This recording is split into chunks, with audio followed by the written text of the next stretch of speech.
जो व्यवस्था है उसकी क्रूरता, वो अभी विद्रोही जी बता रहे थे कि कैसे कैसे हमारे कार्यकर्ताओं को या देशवासियों को, आम जन को जूझना पड़ रहा है। तो हमारे लिए विचारणीय प्रश्न है कि क्या इसी के लिए 7,32,780 क्रांतिकारियों ने बलिदान दिया था, इसी आजादी के लिए? ये बहुत विचारणीय प्रश्न है। मैं आपके सामने कोई नई बात कहने नहीं जा रहा हूं। मैं वही बात कहूंगा जो आपके चित्त पर पहले से पड़ी हैं, उनको स्मरण दिलाना है। कुछ बातें ऐसी हैं जो हमारे डीएनए में पड़ी हैं, क्योंकि जब ये व्यवस्था, जो वर्तमान व्यवस्था चल रही है, कुव्यवस्था चल रही है, ये जब गिरेगी, ध्वस्त होगी, तो जो हमारे पूर्वजों का ज्ञान हमारे डीएनए में है, उस वक्त उसकी जरूरत पड़ेगी। तो उसको स्मरण रखना, उसको याद करना या उसको लाना, क्योंकि परिस्थिति जो है, जब हम विपरीत परिस्थितियों में फंस जाते हैं तो डीएनए में हमारे में जो ज्ञान है, जो पड़ा है, वो काम आता है, वो अपने आप आ जाता है निकल करके। केवल स्मरण की और उसकी आवश्यकता पड़ती है।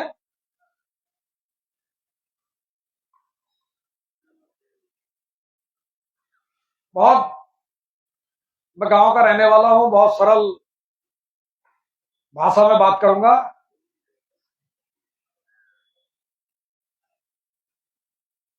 जो वर्तमान, कैसे हम कहां से आए निकल करके कहां तक हम पहुंचे, कैसी आजादी, ये सारे विषय को छूते हुए, और भारत कैसा था, वर्तमान में, वर्तमान जो स्थिति है उसको हम जी रहे हैं। तो उससे कोई ज्यादा उसमें विस्तार में जाने की जरूरत नहीं है। मेरे गांव में मेरे दो बुजुर्ग, दोनों ताऊ लगते थे, चारपाइयों पर बैठे थे, एक चारपाई इधर एक इधर, बीच में हुक्का रखा था, हुक्का पी रहे थे दोनों।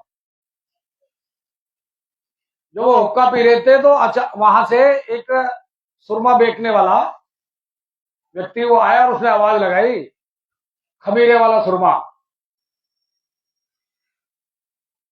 ले लो, खमीरे वाला सुरमा। वो आंखों की अपना, उसने जो दिक्कतें होती हैं उसकी वो बात वो कही, तो उसमें से एक ताऊ ने उसको बुला लिया, यह सुन। वो आया, लगा के दिखा आंखों में। तो ताऊ ने जो है, उसने सुरमा वाले ने वो सलाई निकाली और वो डांट खोली और सुरमा लेकर के ताऊ की आंखों में वो लगा दिया। तो वो जो सुरमा है खमीरे वाला, वो बहुत ठंडा होता, तो काफी देर तक वो आंखें खुलती नहीं है।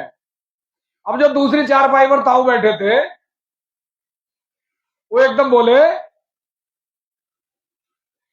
मेरे भी लगा। तो जिनका लग गया था वो बोले, उसके ताऊ के पिताजी का नाम लेकर, प्रहलाद के, सुरमा मत लगवा लीजिए। तो बोले क्यों? ये हुक्का ले जाएगा, ये हुक्का ले जाएगा, मेरी ना खुल रही। तो जो गांव के हमारे बुजुर्ग, जो हमारे ताऊ थे, वो भी इतने सियाने, इतने चौकस थे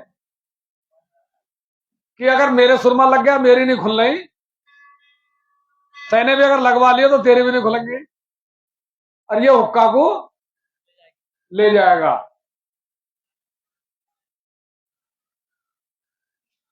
तो हो क्या रहा है, अंग्रेज किस लिए आए यहां? व्यापार करने के लिए, सुरमा बेचने के लिए अंग्रेज। और उनकी चाल को, जो सुरमा वाले की चाल वो समझ गए ताऊ। अब वो ले जाता ना ले जाता वो एक अलग बात है, लेकिन उनकी जो शानपत थी, वो उन्होंने, कितने जागरूक थे। अंग्रेजों ने इस देश को लूटा, हमारी आंखों में मिर्च डाल करके, मिर्च झोंक करके अंग्रेजों ने। और अंग्रेजों के बाद 7,32,780 क्रांतिकारियों के माध्यम से जो 1947 में तथाकथित आजादी हमको मिली, और वो आजादी चूंकि 1947 में पूर्ण स्वराज्य का जो सपना था क्रांतिकारियों का, वो नहीं मिला। और उसका कारण था सत्ता के लिए लोलुप्त भारत के राजनेता कि जल्दी से जल्दी हमारे हाथ में किस तरह सत्ता आए। उस लालच में जो सत्ता जिन लोगों ने संभाली, सत्ता का जो हस्तांतरण हुआ, और वो भारत के जिन नेताओं के हाथ में सत्ता आई, उन्होंने हमको लूटा। अंग्रेजों ने लूटा मिर्च झोंक करके आंखों में, और उन्होंने लूटा धूल झोंक करके। 1947 के बाद हमको भरमाया गया कि अब हम आजाद हो गए, और जहां ब्रिटिश इंडिया गवर्नमेंट लिखा जाता था वह ब्रिटिश शब्द पर टेप लगा दिया, और क्या रह गया? India government, government of India ये रह गया, केवल उसको ढक दिया गया। तो ये जो 1947 में जिन लोगों ने सत्ता संभाली, उन्होंने लगातार हमारी आंखों में धूल झोंकी, उन्होंने मिर्च झोंकी, उन्होंने धूल झोंकी। और अब क्या झोंका जा रहा है? सुरमा। 2014 के बाद हमारी आंखों में सुरमा लगा करके बड़ी ठंडक आ रही है, बड़ी शीतलता महसूस हो रही है, लेकिन हमारी आंख है उस ठंडक के बड़ा आनंद आ रहा है, और आंखें खुल नहीं रही हैं, और हमारे पैरों के नीचे से पूरी जमीन को जो है वो खींच लिया गया है। ये वर्तमान स्थिति है। और जमीन हमारी खींच ली, संपत्ति हमारी खींच ली, पूरे देश के संसाधन वो कुछ चंद लोगों के हाथ में वो दे दिए हैं। और हमको क्या कहा जा रहा? आप ताली बजाओ, थाली बजाओ, दीपक जलाओ, ऐसे ऐसे अभियान बड़े आनंद में मीडिया के माध्यम से उससे हम जो है वो जी रहे हैं। अब पानी के छींटे मार करके आंखों को खोलने का काम ये जनता सरकार मोर्चा देशवासियों के सामने अपना अभियान लेकर के तो आया है। इन आंखों पर छींटे मारो, अरे जो सुरमा की ठंडक है इससे थोड़ा बाहर निकलो, इस आनंद से बाहर निकलो, और जरा देखो अपने आसपास हो क्या रहा है। अपने आसपास देखो, देश की सीमाओं को छोड़ो, देश की राष्ट्रीय स्तर की राजनीतिक स्थिति को छोड़ो, इंटरनेशनल स्तर पर क्या हो रहा है उसे छोड़ो। हमारे घर में क्या हो रहा है, हमारे आसपास क्या हो रहा है, हमारा जो भाईचारा था, हमारी जो सामाजिक स्थिति थी, हमारी सांस्कृतिक स्थिति थी, हमारी जो आर्थिक स्थिति थी, जरा उस पर भी गौर फरमा लो। हमने अपने सामने ऐसा कोई परिवार नहीं होता था जहां एक आध कुंटल 2 कुंटल पीतल ना होती हो घर में।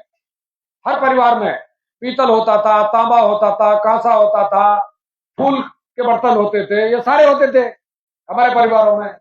अब क्या है? प्लास्टिक, स्टील है, प्लास्टिक है। और हम क्या कर रहे हैं? देश विकास कर रहा है, देश उन्नति कर रहा है। ये स्थिति हमारी हो गई है किसी भी स्तर पर, मतलब कोई सा भी क्षेत्र, सांस्कृतिक हो, सामाजिक हो, मतलब आर्थिक हो, आध्यात्मिक हो, कोई सा भी स्तर हो, तो हमारा अपने जो चारों तरफ की वो सारी चीजें वो हमको ये देखनी पड़ेंगी कि भाई हो क्या रहा है, ये कैसा विकास है। बाहर निकलते हैं। अब इससे भी ज्यादा कुछ होता, ये तो अंग्रेजों ने भी नहीं किया जो सुरमा लगा के कर दिया। अंग्रेजों ने नहीं किया ये काम कभी। क्या? जब हम चाहेंगे, जब सांस लोगे आप, खुली हवा में कब जाओगे? जब हम चाहेंगे। घर के दरवाजे कब खुलेंगे? जब हम चाहेंगे। मतलब घर के दरवाजे बंद कर दिए, माथे पर हमारे पे वो मुंह पर मास्क कहते हैं नहीं, जो बच्चों के बांधते हैं 40 ईयर, उसके लिए वो हमारे मुंह पर जो है सांस लेने पे भी पाबंदी जो सरकार ने लगा दी हो, हमारा बिजनेस व्यापार पे भी पाबंदी लगा दी हो, घर के दरवाजे खोलने पे पाबंदी लगा दी हो, ये पाबंदी तो कभी अंग्रेजों ने नहीं लगाई। और उस पाबंदी के बावजूद भी हम ताली बजा रहे हैं, थाली बजा रहे हैं, दीपक जला रहे हैं, इतना सब होते हुए भी सब कुछ फ्रॉड। तो ये जो षड्यंत्र हमारे चारों तरफ चल रहे हैं, इनको हमको देखना चाहिए। नजर राष्ट्रीय स्तर से, इंटरनेशनल स्तर से हटा करके अंतर्राष्ट्रीय स्तर से हमें अपने चारों तरफ, अपने परिवार की, अपने उसकी स्थिति को देखनी चाहिए। जो जो बचपन में हमने देखा कि हमारे बाबा, दादा, दादी, ताऊ, चाचा, चाची, उनके पास समय होता था हमारे लिए। आज ना चाचा ताऊ के पास समय है, ना बाबा दादी के पास समय है, ना माता पिता के पास समय है, ना हमारे पास समय है उनके पास बैठने के लिए, उनका ज्ञान वर्धन करने के लिए। तो ये कौन सा विकास है? जब माता पिता के पास समय नहीं है बच्चों को देने के लिए, क्योंकि उनकी वो ऐसे मजबूर कर दिए हैं कि वो क्या करते हैं, सबसे पहले उन्हें चिंता रहती है हमारी बच्चों की, हमको चिंता रहती है बच्चों की शिक्षा की, फिर परिवार की चिकित्सा की, उसके बाद चिंता रहती है कि किस्त की, मतलब हर महीने इंस्टॉलमेंट देनी है, वो तीसरे नंबर की चिंता हो गई। और उसके बाद जो कुछ बचता है, पहली बात तो बचता नहीं है, बचता है तो सब कंपनियां जो है वो सब लेकर के हमसे चली जाती। एक समय होता था कि हमारे घर से कुछ भी एक पैसा भी कंपनियों के पास नहीं जाता था। ये समय हमने देखा, गांव में एक पैसा नहीं जाता था किसी कंपनी के पास, सब रुकता था गांव में। इसलिए हर घर में सोना चांदी, मैं अपनी बताऊं, मेरी दादी मेरे सामने मरी तो उन्होंने, उनके गले में एक चांदी की हंसली थी, हाथों में इस तरह मोटे मोटे और पैरों में तो चांदी थी। तो हमारे पिताजी 6 भाई थे, तो जब वो गुजर गई तो उनके शरीर से जब उनको उतारा, तो जब सारे 13 दिन हो गए, उनकी शोक सभा वगैरह सब हो गई, तो गांव के सुनार को बुलाया कि भाई इसको तू बांट। तो उसने काट करके उस चांदी को वो 6 जगह बांटा। तो 6 जगह बांटने में एक के हिस्से में 350 ग्राम आई थी। ये तो हमारी दादी पर थी जब वो मरी। उसके बाद जब बटा तो 350 ग्राम चांदी जब 6 जगह बांटी गई तो एक के हिस्से में वो आई। इतना उन्होंने पहन रखा था, तो स्वास्थ्य कैसा होगा उनका? इतनी चांदी को पहने हुए वो घूमती थी। सोना हर घर में होता था, अब वो प्लास्टिक, वो बात हो गई। तो अब हमको ये देखना है कि हम किस परिस्थिति में फंसे हैं, वो मुझे आपको अवगत कराना है। हमारे बुजुर्गों ने जन जनता सरकार मोर्चा का एक नारा है, जल, जंगल, जमीन और जानवर। ये 4 चीज जिसके पास हैं, जल, जंगल, जमीन और जानवर, ये 4 चीज जिसके पास है, दुनिया की कोई ताकत इसको गुलाम नहीं बना सकती। कोई गुलाम नहीं बना सकता इसको, जिसके पास ये 4 चीज है। अब उनको पता है, उन्होंने सर्च किया है। क्योंकि हमको ये सारी चीजें बहुत सरलता से, बहुत आसानी से मिल गई, इसलिए हमारे नजर में इनका कोई महत्व नहीं है। हमारे सामने उन्होंने क्या किया कि सुविधा के नाम पर, जीवन को सरल और आसान बनाने के नाम पर, जीवन को एक, मतलब उन्होंने तो दिया कि भाई आनंद से जीवन जियो। अब उसके पीछे हुआ क्या, परिस्थिति ऐसी बन गई है आज कि उन्होंने हमको इस वक्त, पूरा भारत की बात कर रहा हूं मैं, पूरा भारत, जो फांसी का तख्ता होता है नहीं, जब जल्लाद खड़ा करता है उसे फांसी के तख्ते पर, उस पर खड़ा कर लिया है और गले में फांसी का फंदा वो डाल दिया है। बटन उनके हाथ में है तख्ते को खींचने का। वो कभी भी उस बटन को वो खींच सकते, तख्ता निकला नीचे से और हम उस फंदे पर लटकना, इतना काम। ये इस परिस्थिति में हम इस वक्त खड़े हैं और ये सिद्ध करूंगा मैं, ऐसा नहीं। भारत का एक भी गांव आज ऐसा नहीं है जिसमें बिजली व्यवस्था ना हो, क्योंकि जीवन को सरल बनाने के लिए बिजली एक महत्वपूर्ण अंग है। और बिजली किसके पास है? कंपनी के पास। बिजली कंपनी के पास है, सरकार के पास भी नहीं है, कंपनी को दे दिया है बिजली को। अब पहला जल, हर गांव के पास जल होता था अपना, मतलब गांव मालिक होता था जल का। कब? जब उसके गांव में कुआं होते थे और तालाब होते थे, जोहड़। कुआं और तालाब जब होते थे तो गांव के हाथ में पानी होता था, उसका मालिक होता था गांव। अब क्या हुआ, सरकार ने एक अभियान चलाया मीडिया के माध्यम से, खुले में शौच। बड़े शर्म की बात है, हमारे पूर्वजों में क्या था कि गांव की जो जमीन होती थी खेती बाड़ी की, उसमें सबसे ज्यादा कीमती जमीन, जिसकी कीमत चकबंदी में सबसे ज्यादा लगती थी, वो कौन सी जमीन होती थी?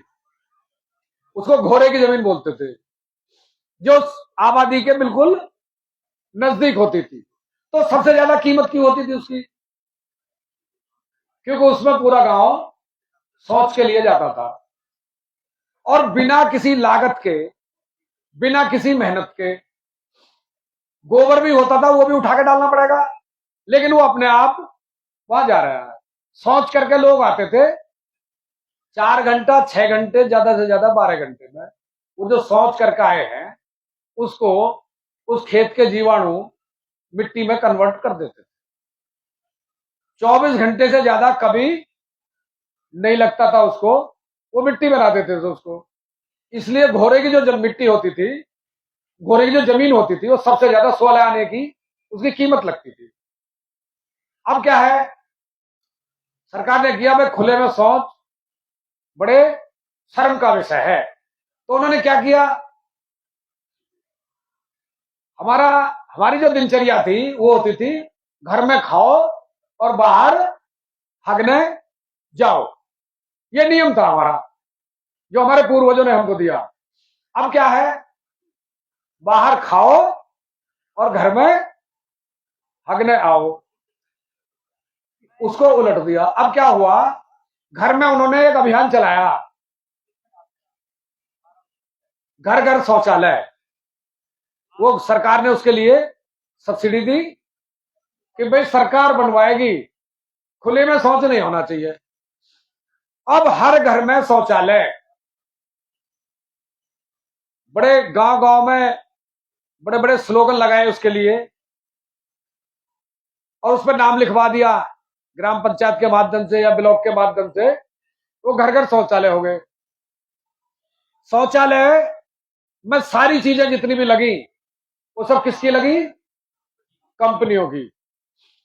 लाइट से लेकर के, सीट से लेकर के, वायर से लेकर के, बल्ब से लेकर के, सारी चीजें उसमें, टोटी वगैरह जितनी भी लगी वो सब कंपनी की लगी।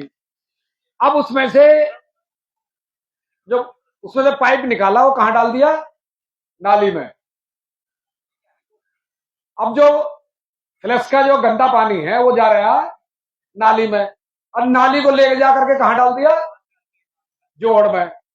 जिस जोड़ में हम नहाते थे, पशु पानी पीते थे और पूरी साल वो तालाब का पानी काम आता था, वो पानी में पूरे गांव के शौचालयों का नाली ले जा करके उस तालाब में डाल दिया, तो तालाब पूरी तरह वो खत्म कर दिए। पानी के लिए पहले हैंडपंप आए कुआं की जगह। कुआं का जो पानी है, राजीव दीक्षित जी को जिन्होंने सुना होगा, उन्होंने कहा सबसे गुणकारी पानी पीने के लिए वो कुआं का होता है। उससे शुद्ध, उससे प्योर, उससे गुणकारी, स्वास्थ्यवर्धक जो पानी होता था वो कुआं का होता था। तो उससे धीरे धीरे कुआओं की जरूरत है वो खत्म हो गई। अब हैंडपंप भी खत्म है, अब घर घर समर सेविंग लगे हुए। अभी आपने देखा होगा, यहां घूमे होगे तो बराबर में एक टंकी बन रही है, और मुझे जहां तक जानकारी है, भारतवर्ष के किसी भी गांव के किसी भी व्यक्ति ने टंकी की मांग नहीं करी कि हमारे गांव में आप पानी की टंकी बनवा दीजिए, उसकी व्यवस्था कर दीजिए। किसी ने मांग नहीं करी। लेकिन भारतवर्ष के प्रत्येक गांव में पानी की टंकी बन रही है। उसको बनाने का उद्देश्य क्या है? अगर बिजली चली जाए 2 दिन के लिए, तो खेत को पानी देना तो बात की बात है, नहाने धोने के लिए बात की बात है। गांव के लिए आज ऐसे कितने गांव में, ज्यादातर 90% गांव ऐसे हैं जिनके पास पीने के पानी नहीं मिलेगा अगर बिजली चली जाए। तो हम पानी के लिए डिपेंड हो गए, कंपनी के पास आश्रित हो गए। अगर 2 दिन के लिए बिजली चली जाए तो पानी खत्म, पानी खत्म तो जीवन खत्म। खेत की बात तो बात की है। तो पीने के लिए पानी नहीं है, उसको पूरी तरह कंट्रोल कर लिया, और कंट्रोल करने के लिए टंकी गांव गांव लगाई जा रही है, क्योंकि पानी को उन्होंने उनको पूरी तरह कंट्रोल करना है, अपने हाथ में लेना है। जिस तरह, किस तरह कंट्रोल करना है? जिस तरह अगर रोटी काय पे बनती है? गैस पर। गांव के पास है किसी गांव के पास गैस? किसके पास है गैस? कंपनी के पास। कंपनी अगर गैस ना दे, रोटी कैसे बनेगी? कोई है रास्ता? कोई रास्ता नहीं है, क्योंकि मिट्टी का तेल भी बंद कर दिया, कोयला भी बंद कर दिया, और चूंकि लकड़ी की, ईंधन की आवश्यकता खत्म हो गई, इसलिए हमने बोना बंद कर दिया। क्या बोलते थे हम? सरसों। सरसों कट करके आती थी, एक आवाज लगती थी गांव में कि बस सरसों आ गई है, झाड़ ले जाओ। तो मोहल्ले वाले, स्त्री पुरुष बच्चे सब आते थे और सरसों झाड़ते थे, सरसों वहां छोड़ जाते थे, लकड़ी अपना वो ले जाते थे। सबका ईंधन, गांव की व्यवस्था उससे होती थी। दूसरी चीज, फसल होती थी अरड़। अरड़ की दाल बोते थे, तो अरड़ की लकड़ी बहुत मजबूत होती थी, उसके वो भी जब कटकर आती थी तो आवाज लग जाती थी। गांव आता था, गांव के लोग आते थे, महिलाएं बहनें आती थी, अरड़ को झाड़ती थी। उसका क्या था? सरसों की लकड़ी तो पूरी ले जाते थे, अरड़ की क्या करते थे? आधी मालिक की और आधी झाड़ने वाले की, वो आधी आधी वो करके ले जाते थे। तो उससे क्या होता था? ईंधन होता था। गेहूं का जो भूसा होता था, उसके लिए हमारे यहाँ भोगा बांधते हैं, बुर्जी, वो बांधते हैं, भूसा उसमें भरते थे, अरड़ की लकड़ी उसमें काम आती थी।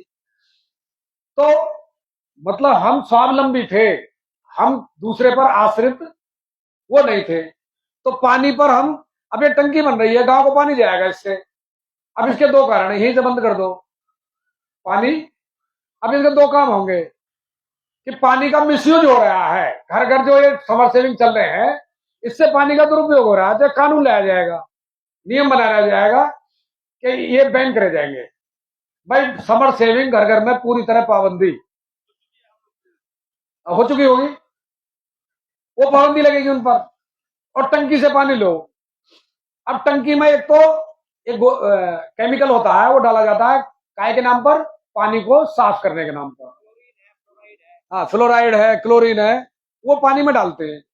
अब उससे 2 काम होते हैं, जो नेगेटिव जीव उसमें वायरस वगैरह वो हो गया है, उसको वो पॉजिटिव को मारते हैं।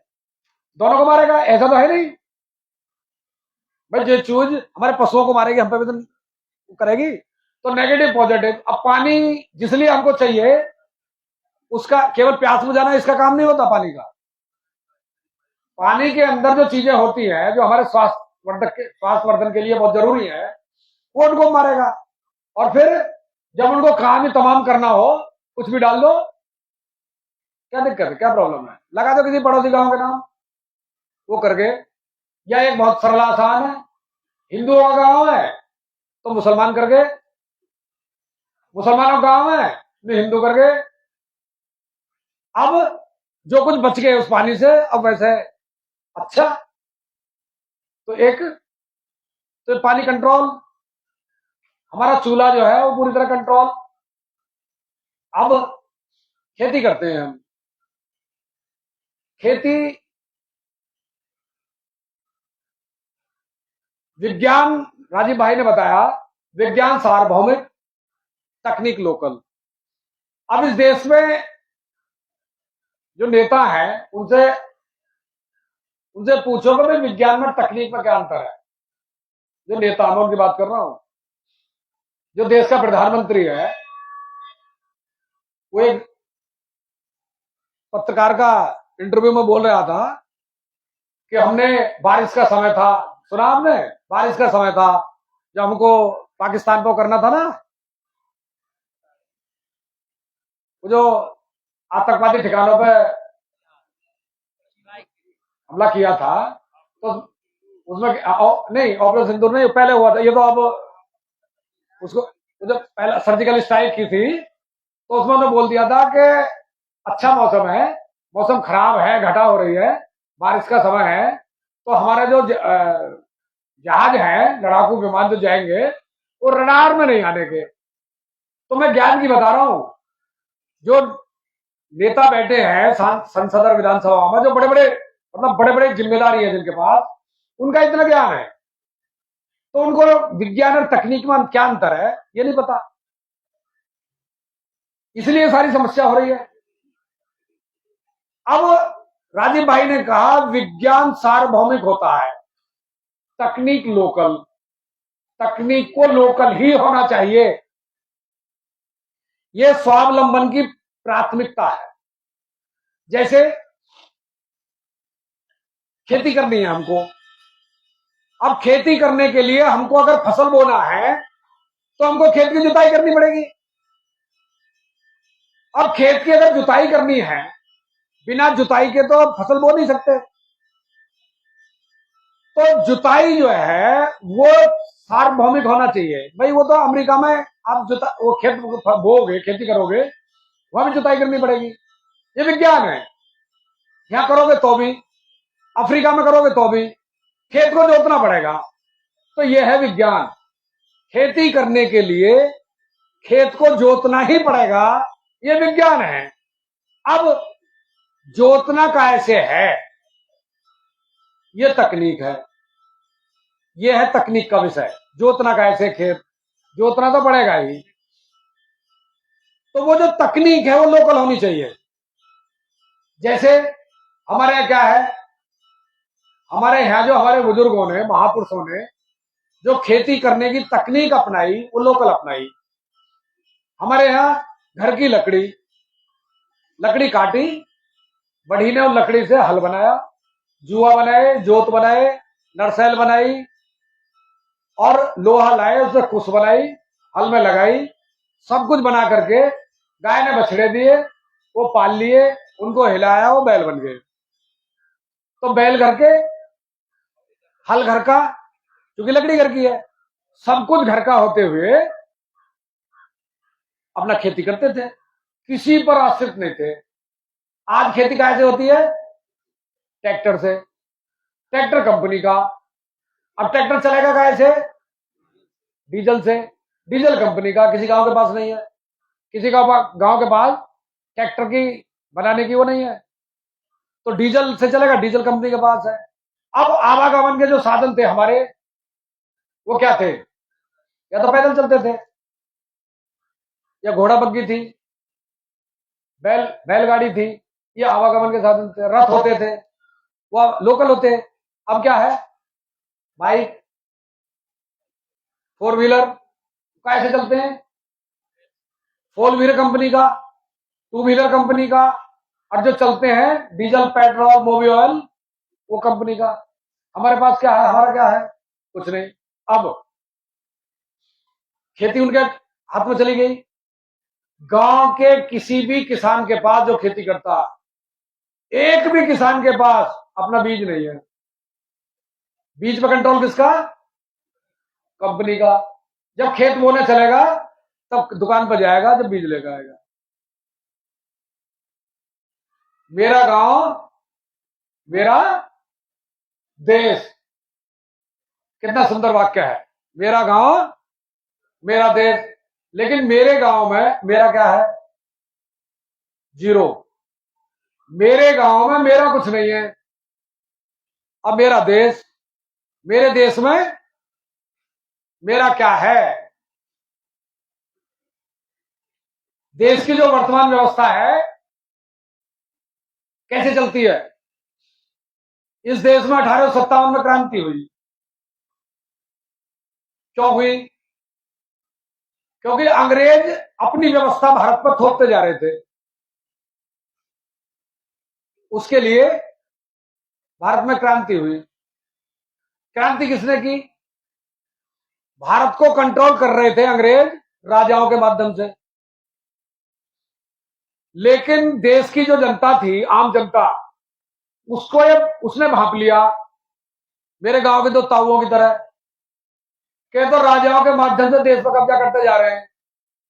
तो राजाओं पर जनता का भरोसा उठ गया।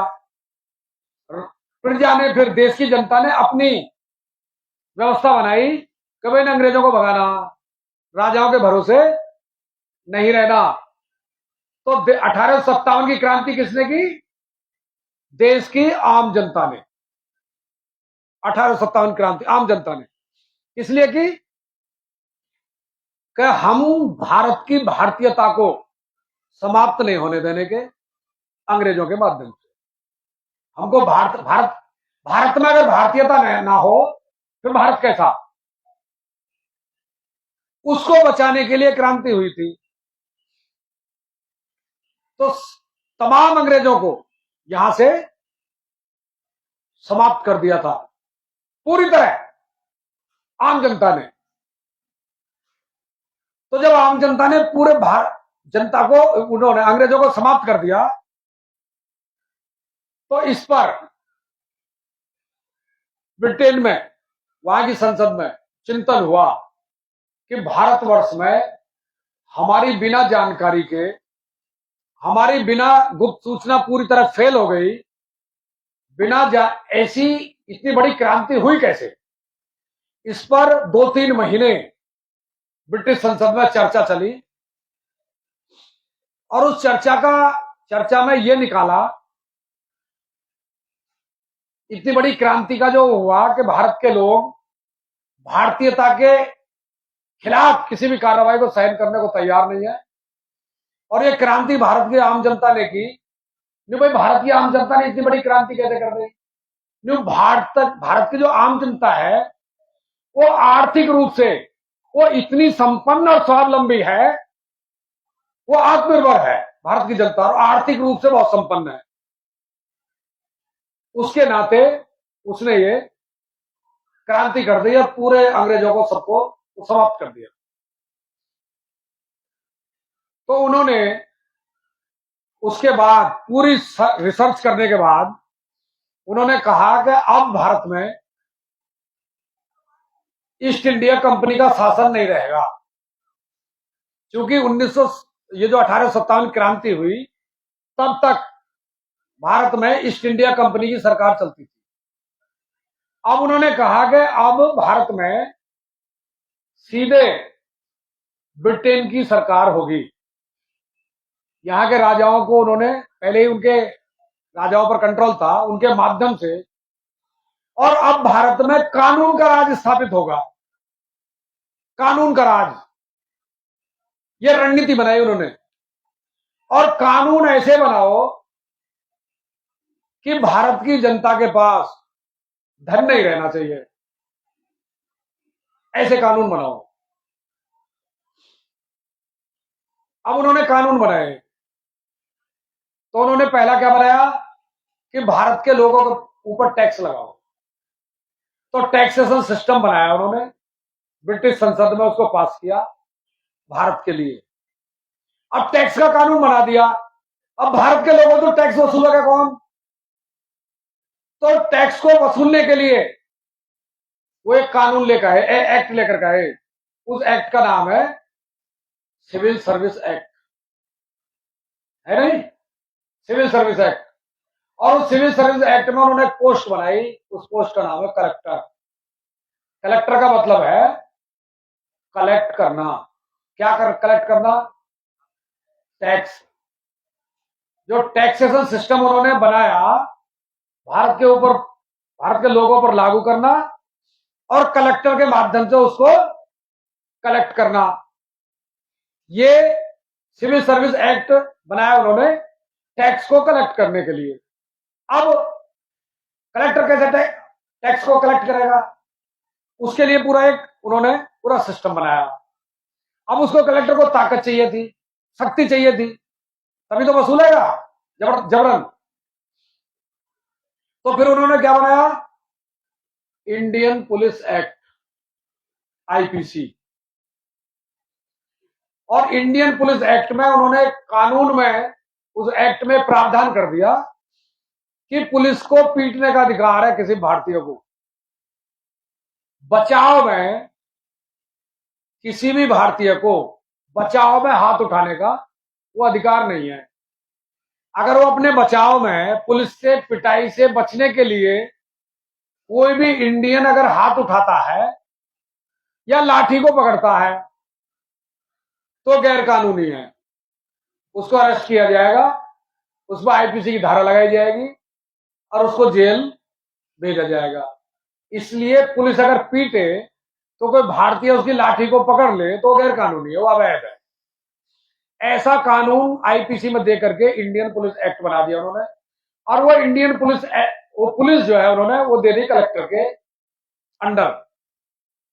कलेक्टर को पावर है पुलिस का इस्तेमाल करने के लिए, ये अंग्रेजों ने ये बना दिया।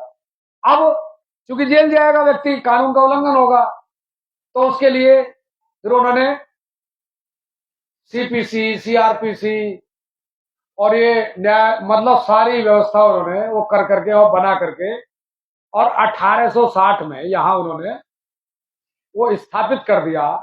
और 1860 के बाद जो भारत की लूट शुरू हुई है, 1860 के बाद सीधी जो लूट, टैक्सेशन सिस्टम के माध्यम से लूट उन्होंने शुरू की, तो उसके माध्यम से भी वो ज्यादा भारत को लूट नहीं पाए, क्योंकि भारत के ऋषियों ने, भारत के महापुरुषों ने जो व्यवस्था ऐसी बना रखी थी कि वो उत्पादन को कोई लूट ले तो उससे ज्यादा फर्क नहीं पड़ता था, लेकिन उत्पादन का जो सिस्टम था वो भारतीय लोगों के पास था। कैसे? हमारे खूंटे भैंस बन रही है, शाम को बच्चा खुल जाए उसका तो दूध पी ले, तो कहते कोई फर्क नहीं, माँ है इसकी, पी लिया कोई बात नहीं है, सुबह को फिर देगी, शाम को फिर देगी। व्यवस्था ऐसी थी। हमारे खेत में बरसिन बू रही है, रिजका बू रहा, कोई चुप गया कोई बात नहीं, फिर फूट जाएगा। तो यहाँ की जो व्यवस्था थी वो किस आधारित पर थी? जैसे कल्पना हमारे शास्त्रों में आती है कल्प वृक्ष की, कि कल्प वृक्ष के नीचे बैठ करके जैसी कल्पना करोगे वैसा ही आपकी सारी कल्पनाएं, सारी इच्छाएं वो पूरी करेगा कल्प वृक्ष। कामधेनु गाय, जैसी कामना उस गाय से करोगे, मतलब कितने लोग आ जाए, सबकी व्यवस्था, खाने की पीने की सब व्यवस्था वो कामधेनु गाय करती थी। ऐसी व्यवस्था, मतलब ये एक व्यवस्था भारत की थी। तो उन्होंने क्या किया कि भाई ये तो हम सीधा लूट रहे हैं टैक्स के माध्यम से, फिर भी भारतीयों पर ज्यादा फर्क नहीं पड़ रहा, ये तो कुछ और रास्ता निकालना पड़ेगा। तो उन्होंने जो उत्पादन के जो स्रोत थे, उस स्रोत में आता है कि जो भारत की मुद्रा, करेंसी, ये भी एक उत्पादन का स्रोत थी, उत्पादन करते थे। और उत्पादन को जो एक्सचेंज करने का माध्यम था वो गोल्ड, सोना, चांदी था। गेहूं पैदा किया, मक्का पैदा की, ज्वार पैदा की, बाजरा पैदा किया, ग्वाल पैदा किया, कुछ भी पैदा किया, जब उसको दिया किसी को, जरूरतमंद को, जिसके पास नहीं था, जिसके पास मक्का थी उसे मक्का ले ली, उसके बदले गेहूं दे दिया, नहीं था जो जरूरत से ज्यादा था वो दिया, तो उसके बदले में क्या लिया? या तो सोना या चांदी। अंतर क्या था? मान लो हमारा जो अनाज है, उत्पादन है, वो बिका 10 रुपए का।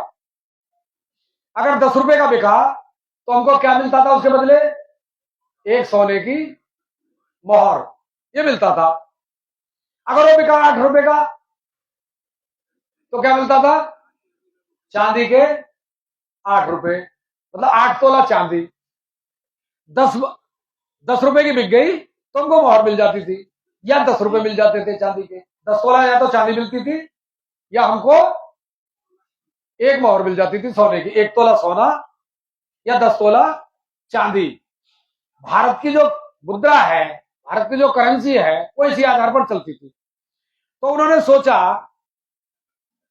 कि भाई हम इस तरह इनको टैक्सेशन के सिस्टम के माध्यम से ज्यादा हम इनको डिस्टर्ब नहीं कर पा रहे, ज्यादा कंट्रोल नहीं कर पा रहे। तो उन्होंने क्या किया, तो जो भारत के लोगों ने, भारत के महापुरुषों ने जो मानक बनाए थे, मानक मानक स्टैंडर्ड बोलते हैं नहीं, तोल का, भार का मापक जो बना रखे थे, उन्होंने इस पर सीधा हमला किया और वो एक एक्ट लेकर गए। उस एक्ट का नाम है पेपर करेंसी एक्ट 1882। क्योंकि उन्होंने 1860 में सारा सिस्टम लागू करके भी वो 1882 तक वो ज्यादा वो भारत के लोगों को कंट्रोल नहीं कर पाए, और उनको एक खतरा बना रहता था कि 1857 जैसी क्रांति फिर ना हो जाए, तो इसके लिए इनको आर्थिक रूप से कमजोर करना बहुत जरूरी है। तो उन्होंने क्या किया, जो मापक था मूल्य का, भार का मापक किलोग्राम, लंबाई चौड़ाई का मापक मीटर, लिक्विड का मापक, द्रव्य का मापक लीटर। तो ये जो मापक थे, समय का मापक घड़ी, घंटा, तो एक था मूल्य का मापक। तो इसमें सबसे महत्वपूर्ण क्या है? मूल्य। जैसे 100 ग्राम के बट्टा पर, बट्टा तो भार था उसमें 100 ग्राम, और उसमें अगर एक जीरो लगा दी जाए तो क्या हो गया? 1000।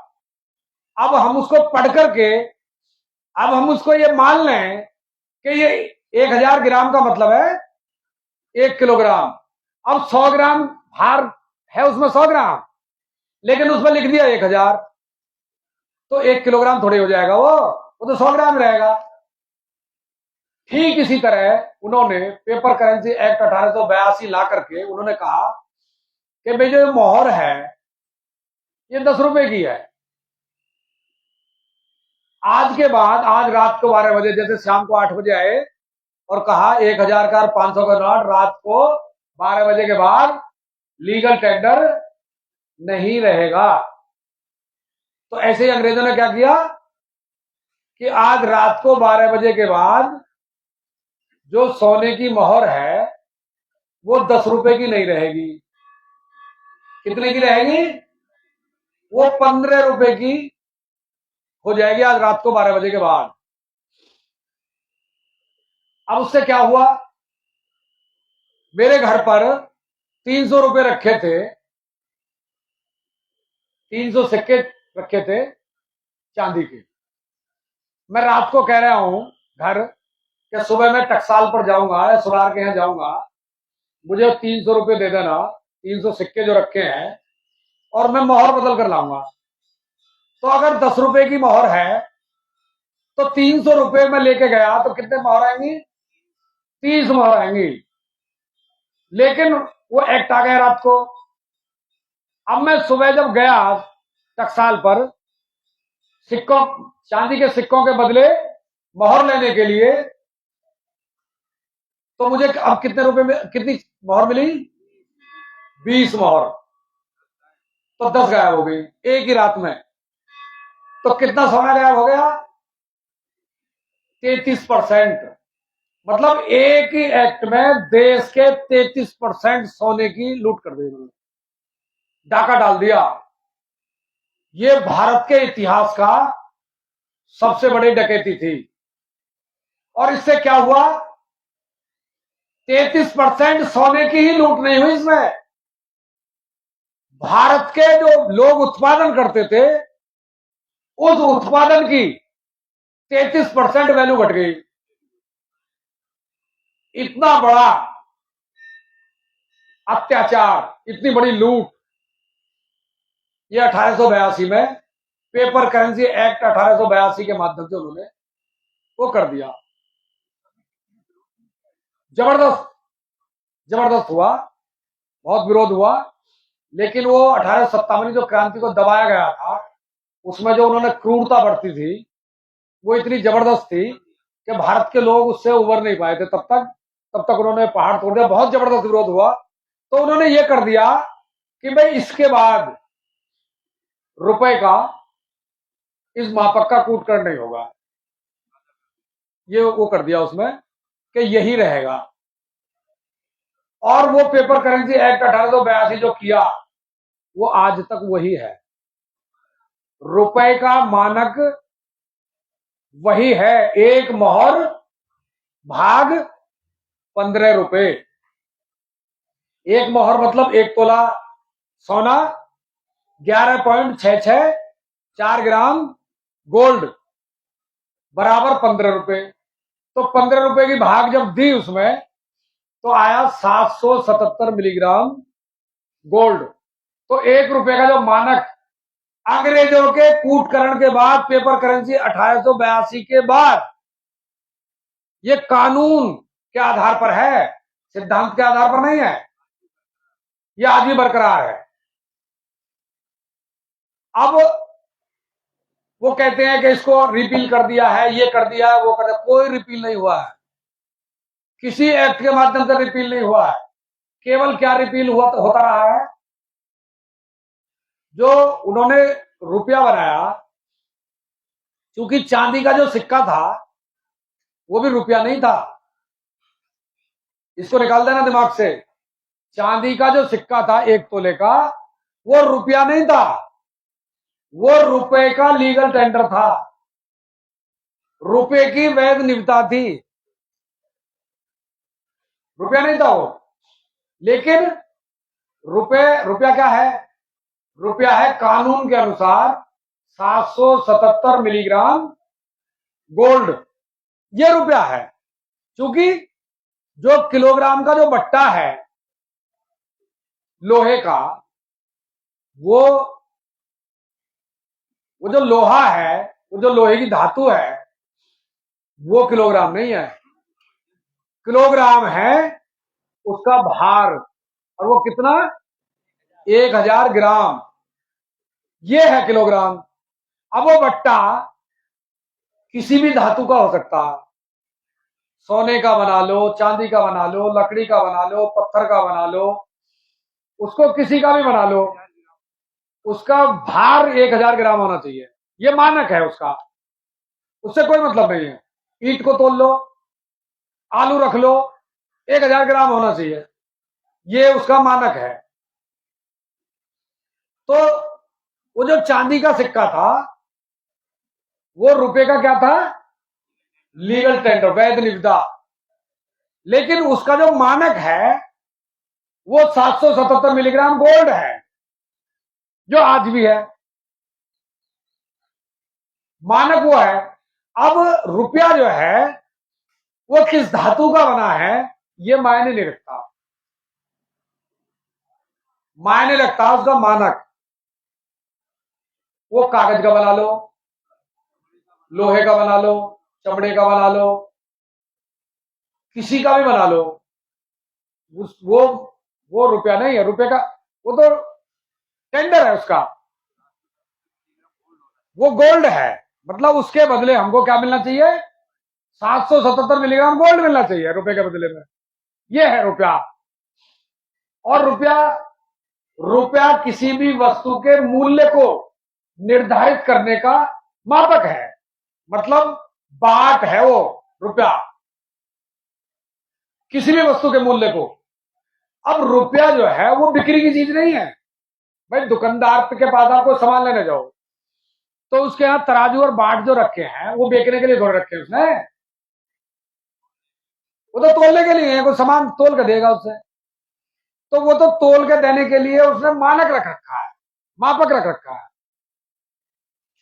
तो इसी तरह रुपया जो है कि साहब डॉलर के मुकाबले इतने का हो गया, आज रुपए की इतनी वैल्यू। अरे रुपए की वैल्यू कैसे घट बढ़ जाएगी? मतलब किलोग्राम का भार थोड़ी घट बढ़ जाएगा। अगर किलोग्राम का भार जो है वो घट बढ़ गया तो माना गिर गया, वो तो फ्रॉड हो गया, वो तो चीटिंग हो गई। अगर किसी बजाज के हाथ जाओ और उसे कपड़ा लो तो कैसे देगा? नाप के देगा।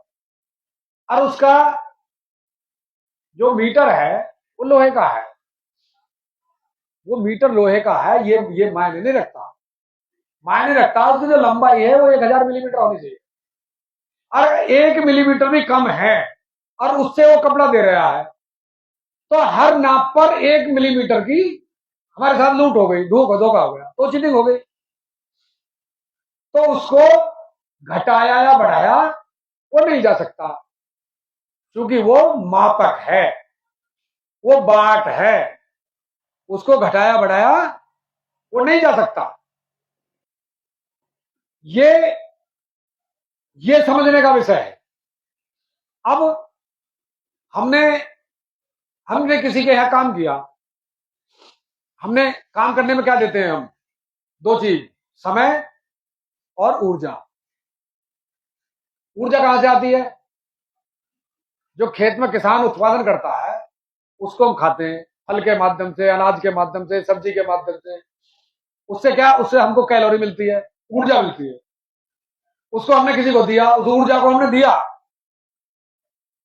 उसके बदले हम क्या लिया?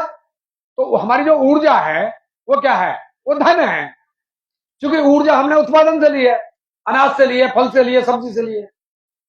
तो वो जो ऊर्जा हमको मिली वो हमने किसी को दी, तो धनी तो दिया। जैसे कल सचिन बोल रहे थे कि भाई ना तो कुछ सरल होता काम है, हम जो वहां से यहां चलकर के आए, वाहन से आए, लेकिन उसमें ऊर्जा वही लग रही है, उतनी लगेगी, कम ज्यादा नहीं होगा। तो ये इसी तरह हमने जब मेहनत की किसी के यहां जाकर के, तो उसके पीछे जो धन लगा, ऊर्जा लगी, तो ऊर्जा को समय से नापा जाता है। मतलब उसको, ये जो समय हमने दिया उसको घड़ी से नापेंगे। अब वो घड़ी जो है, जो समय देती है, तो वो उसका मापक है 1 घंटा 60 मिनट बराबर 1 घंटा, और 60 सेकंड बराबर 1 मिनट। अगर वो घड़ी हर घंटे में 1 मिनट आगे पीछे कर रही है, 1 सेकंड भी आगे पीछे कर रही है, तो हमारे साथ ठगी हो रही है। समय की वो नहीं रहेगी, फिर मतलब क्या रहेगा मापक का? तो वो जो घड़ी है वो किस धातु की बनी है ये मायने नहीं रखता। वो घड़ी सोने की हो, भाई कोई धनवान व्यक्ति है, उसके पास अच्छा सोना है, उस दे करके सोने से बनवा सकता है, मेरी घड़ी सोने की बनाओ। लेकिन सोने की घड़ी बढ़िया समय थोड़ी देगी। या उसका ये करोगे कि भाई सोने की घड़ी जो है बढ़िया समय देती है, और जो लोहे की घड़ी है वो घटिया समय देती है, और लकड़ी की घड़ी है वो और घटिया समय देती है। नहीं, समय तो समय होता है, भार भार होता है, लीटर लीटर होता है। इसलिए रुपया रुपया होता है, उसकी वैल्यू, उसकी जो मानक है उसको घटाया बढ़ाया वो नहीं जा सकता। अब इसलिए जो महंगाई हमको बताई जाती है कि महंगाई बढ़ रही है, महंगाई कुछ नहीं बढ़ रही, महंगाई होती भी कुछ नहीं है। भाई जब वो जो रुपया है, जब उसके मानक को हमने, किलोग्राम है, 100 ग्राम के बट्टे पर अगर हमने 1000 लिख दिया, जब हम उससे तोलेंगे तो कितना तोलेगा? 100 ग्राम तो तोलेगा, वो एक किलोग्राम थोड़ी कर देगा उसको। अब हमको जो जो 1 तोल में मिलना चाहिए था, एक ही तोल में, 1 किलोग्राम की 1 तोल में मिलना चाहिए था, अब कितनी तोल करनी पड़ गई हमको? 10 तोल करनी पड़ गई। अब उससे क्या हुआ? उसने 10 तोलों में दिया तो हमको 1 किलोग्राम, और उसके बदले में हमसे धन ले लिया उसने 10 किलोग्राम का। क्योंकि 10 तोल में दिया उसने उसने दे रहा है वो 1 किलोग्राम में कि हमको, तो वो 10 बार में उसने तोल करके दिया तो 10 किलो थोड़ी हो जाएगा, 1 किलोग्राम बनेगा। तो इसी तरह इन्होंने क्या किया, उस रुपए में से जो उसका मानक है गोल्ड, उसको हटाते चले गए, उसको हटाते चले गए। और नाम क्या दे दिया, कहीं भी कोई भी एक्ट 1882 के बाद जितने भी एक्ट बने हैं, किसी भी एक्ट में रुपए के मानक को तोड़ने का कहीं कोई वो नहीं। ये केवल षड्यंत्र है, कोरा षड्यंत्र। और ये इतना खतरनाक षड्यंत्र है क्योंकि ये ना तो शिक्षा में लागू है। शिक्षा कौन सी, एक देश की जनता जो शिक्षा ग्रहण कर रही है, देश के जो बच्चे पढ़ रहे हैं, उनको नहीं पढ़ाया जाता रुपए के बारे में, पुलिस को नहीं पढ़ाया जाता रुपए के बारे में, वकीलों को नहीं पढ़ाया जाता रुपए के बारे में, मतलब किसी को भी ये पढ़ाया ही नहीं जाता रुपए के बारे में। और जो बड़े बड़े अर्थशास्त्री हैं उनको भी नहीं पढ़ाया जाता ये रुपए के बारे में, क्योंकि रुपए के बारे में ये जान ना लें, इसलिए नहीं पढ़ाया जाता। लेकिन ये तो भारत है, राजीव भाई ने कहा ये भारत है, ये कभी बात नहीं होती, ये योद्धाओं को पैदा करती रहती है। और ये इतनी बड़ी लूट रुपए के माध्यम से जो हुई है, रुपए के माध्यम से लूट काय की हो रही है, वो हमारी हो रही है, लूट हो रही है हमारी मेहनत की। 6 महीने हमने खेत में मेहनत की गांव के किसान ने, और उसने मेहनत करके जो उत्पादन किया उसको ले गया वो मंडी। अब उसकी 6 महीने की मेहनत उसने मंडी में जाकर के आड़ती ने उसकी मेहनत को बेचा, बेच करके उसकी 6 महीने में जो उसने धन उत्पादन किया, उस धन के बदले में उसको जो मिला वो कागज मिला, रुपया नहीं मिला। अब हमको जानकारी नहीं, अगर हमको जानकारी होती या अब जैसे हमको हो रही है तो हम क्या कर रहे हैं, अब हम आड़ती के पास जो लेकर के गए अपना धन उत्पादन, उसके बदले जो हमको नोट मिला बैंक का, वैध निविदा लीगल टेंडर, जो पहले चांदी का था अब वो कागज का। अब वो जो नोट हमको मिला, वो नोट किसका है, किसने दिया, जारी किसने किया उसको, वो किया आरबीआई ने, भारतीय रिजर्व बैंक ने, गवर्नर के माध्यम से किया।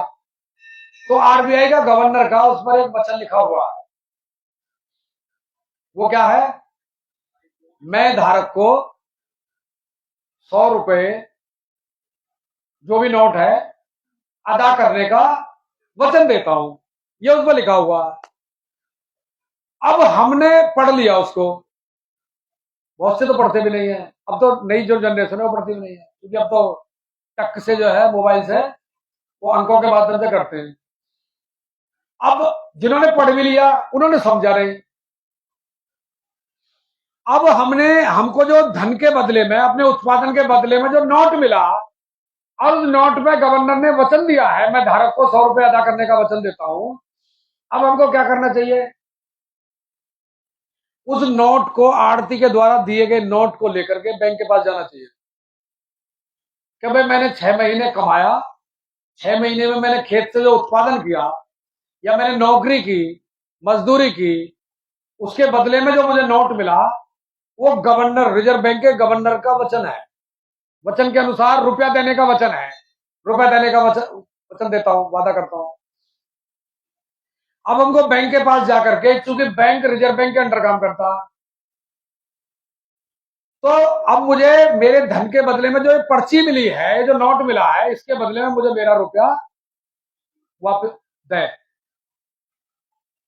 तो उस बैंक को रुपया हमारा लौटाना चाहिए। क्या रुपया लौटाना चाहिए, 1 रुपया बराबर 777 मिलीग्राम गोल्ड, सोना, वो देना चाहिए हमको वापस, वो हमको मिलना चाहिए। लेकिन ना तो हम गए। अब जो जनता सरकार मोर्चे के माध्यम से जो कार्यकर्ताओं को जानकारी हो रही है, अब लोग जा रहे हैं नोट लेकर के, कोई 10 का नोट लगाता है बैंक में, कोई 100 का लगाता है, कोई 500 का लगाता है, और लिख करके देता है एप्लीकेशन के साथ कि मुझे इसके बदले बैंक नोट नहीं चाहिए, मुझे मेरा रुपया चाहिए। अब उस बैंक में जो कर्मचारी है, मैनेजर है, जनरल मैनेजर तक, उनको नहीं पता, क्योंकि उनको भी नहीं पढ़ाया ये। उनको भी ये पता, वो वही वो चक्कर पड़ जाते हैं, पर रुपया तो दिया है, अब उसको भी नहीं पता है रुपया नहीं है, ये तो पर्ची है, प्रोमिसरी नोट है, प्रॉमिस किया है, तो इसके बदले मिलना चाहिए। अब मैं यहां बैठा हुआ एक कागज पर लिख करके, या कोई दुकान लगी हो और मैं लिख दूं दुकानदार के लिए कि पत्रवाहक को 2 कप चाय दे देना, तो जो पर्ची है जिस पर मैंने लिख दिया 2 चाय दे देना, उसकी वैल्यू क्या हो गई? 2 कप चाय की वैल्यू होगी उसकी। लेकिन वो पर्ची है, 2 चाय नहीं है वो, उसको पी नहीं सकते हम, उसको इस्तेमाल नहीं कर सकते हम, वो चाय नहीं है, लेकिन उसकी जो कीमत है, वैल्यू है, वो 2 चाय के बराबर है। अब हमने वो पर्ची गई, तो दुकानदार ने उस पर्ची के बदले हमको 2 चाय वो भेज दें। अब उसके बदले में हमको चाय मिली, तो आरती ने हमको क्या दिया? गवर्नर की पर्ची, वही पर्ची जो मैंने चाय वाले को लिख करके दी थी। अब हमको कहां जाना चाहिए? बैंक के पास, जो गवर्नर, वो जो उसके रिजर्व बैंक के माध्यम से गवर्नर के उस पर चल रही है, वहां जाकर के वो पर्ची, भाई ये पर्ची है, अब हमको, अब वो पर्ची है, उसकी वैल्यू क्या है? 100 रुपए के बराबर। अगर 100 का नोट है तो 100 रुपए के बराबर उसकी वैल्यू है, लेकिन वो रुपया नहीं है, उसका उपयोग हम रुपए के लिए नहीं कर सकते। अब तो रुपया हमें लेना है, जैसे हमने चाय ली उससे, तो रुपया बैंक से हमको वो लेना है। अब हमने बैंक से ले लिया लोन, अब हमने जो बैंक के लिए आवेदन किया लोन के लिए, वो क्या आवेदन किया? उसका आवेदन में क्या लिखा हमने? हमको ऋण चाहिए, कितने का? 10 लाख का। 10 लाख क्या चाहिए? 10 लाख क्या चाहिए हमको? रुपया चाहिए। तो हमने डिमांड क्या की उससे? 10 लाख रुपए की डिमांड की है। और जो उसने लोन का सारी फॉर्मेलिटी पूरी करने के बाद जो उसने एग्रीमेंट किया हमसे, उस एग्रीमेंट में क्या लिखा उसने? रुपया। बैंक नोट नहीं लिखा उसने, प्रोमिसरी नोट नहीं लिखा उसने, लीगल टेंडर नहीं लिखा उसने। उसने किया 10 लाख रुपए देने का एग्रीमेंट है हमारा उसका। हमने आवेदन किया रुपया लेने की इच्छा से, उसने लोन हमको दिया रुपया कह करके, लोन दिया उसने, एग्रीमेंट भी हमारा रुपए का है। अब हमको दस्तावेज मिल गए कि ये तो रुपया ही नहीं है। अब हमने अपना धन उत्पादन जो बेच करके जो बैंक में जमा किया है, तो गवर्नर की पर्ची जमा की है, जिसके बदले हमको क्या मिलना चाहिए था? रुपया। वो हमने रुपया ना लेकर के वो पर्ची हमने, जैसे आरती ने हमको दे दी, वैसे ही हमने बैंक को अपने लोन खाते में वो जमा कर दें। हमने उसके बदले में सोना तो लिया नहीं। अब क्या है? अब हमारा ये कहना है कि भाई हमने जो पर्ची जमा की है गवर्नर वाली, वो तो तुमने जो है उसकी जो, वो तो 100 की अगर पर्ची दी है हमने, और 100 की पर्ची हमने 10 लाख की दे दें, या हमने 10,000 की दे दें, तो 10,000 गुणा 777 मिलीग्राम गोल्ड, ये हमने जमा कर दिया। और वो जो 777 मिलीग्राम गोल्ड है, आपने जो हमें लोन में दिए थे, वो तुमने वही पर्ची दी थी। और वो जो पर्ची है जो आपने दी थी लोन में, उस पर्ची में जो हमारा रुपया है 777 मिलीग्राम गोल्ड, उसके लिए तो हमें वो 8,000 की पर्ची देनी पड़ रही है, तब हमारा रुपया आ रहा है। तो हमने जो 10,000 जमा कर दिए, वो तो 10 लाख से बहुत ज्यादा जमा कर दिए। पहले हमारा उसमें से अपना लोन काटो पूरा 777 मिलीग्राम गोल्ड के हिसाब से। एक तरफ रखेंगे हम 777 मिलीग्राम गोल्ड और दूसरी तरफ रखेंगे हम तुम्हारे द्वारा जारी की गई पर्ची। क्योंकि मेरे पास जो पर्ची आ रही है अब वो आ रही है मेरी मेहनत से। वो मैंने जो 6 महीने साल भर खेत में जो मेहनत की है उससे जो उत्पादन पैदा किया है उस उत्पादन को जो मैं बेच के आया हूं उसके बदले में वो पर्ची आई है मुझे। तो मुझे तो मेरा रुपया चाहिए, उसके बदले कागज थोड़े चाहिए। ये तुमने जो कागज दे दिया तो मेरी जो पूरी मेहनत है 6 महीने की वो तो कागज में परिवर्तित हो गई। तो दरअसल में इस बैंकिंग सिस्टम के माध्यम से जो हमारी मेहनत है उसको लूटा जा रहा है। और उसमें केवल जो भारत की मेहनत का जनता है वही नहीं, जो पुलिस का सिपाही है उसकी मेहनत को भी लूटा जा रहा है। जो जज की कुर्सी पर जज बैठा है वो भी सुबह से शाम तक जो है न्यायालय में सुन रहा है, उसके बदले में भी जो उसको दिया जा रहा है 8 घंटे 6 घंटे के बदले वो भी ये फर्जी करेंसी दी जा रही है। मतलब जितने भी जो लोग इस सिस्टम में हैं, वर्तमान व्यवस्था के सिस्टम में जो लोग हैं, मतलब ये जो सिस्टम है ये ऐसा सिस्टम है कि उस पूरे सिस्टम ने हमारे भाइयों को, हमारी बहनों को, हमारे बच्चों को इसी फर्जी कागज के माध्यम से या डिजिटल करेंसी के माध्यम से, जो फेक करेंसी है, जो फिएट करेंसी बोली जाती है, फिएट करेंसी फेक करेंसी में उन्होंने परिवर्तित कर दिया उसको। तो पुलिस जो हम पर लाठी चलाती है या गोली चलाती है वो काय के बदले चलाती है? इसी कागज के बदले। मतलब पुलिस में जो लोग बैठे हैं वो अपने भाइयों के ऊपर जो अत्याचार अन्याय कर रहे हैं वो भी इस फर्जी करेंसी के माध्यम से कर रहे हैं अपनी नौकरी बचाने के लिए। वो भी इस भ्रम में है कि हम धन के बदले का हमको रुपया मिल रहा है। रुपया नहीं है, रुपया और तब तक है जब तक हम उसको मान रहे हैं। हमारे मानने से है वो। मैंने किसी को दे दिया मान करके, मैंने किसी से ले लिया मान करके, रुपया मान करके, और किसी को दे दिया मान, उसने भी ले लिया मान करके।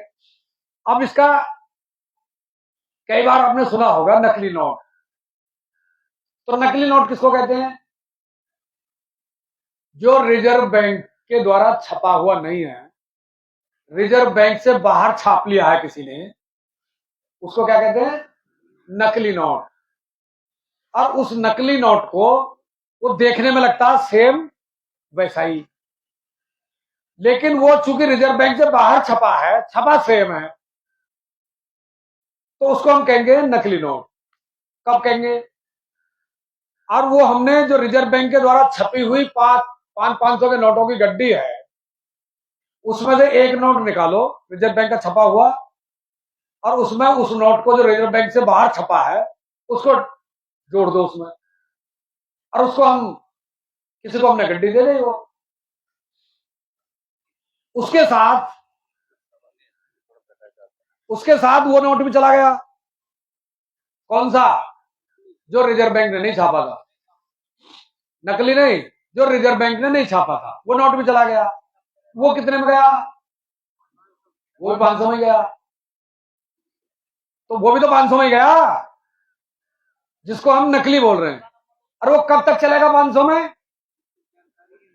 जब तक वो किसी की पकड़ में नहीं आता, जब तक वो चलेगा। और कितने में चलेगा? 500 में ही चलेगा।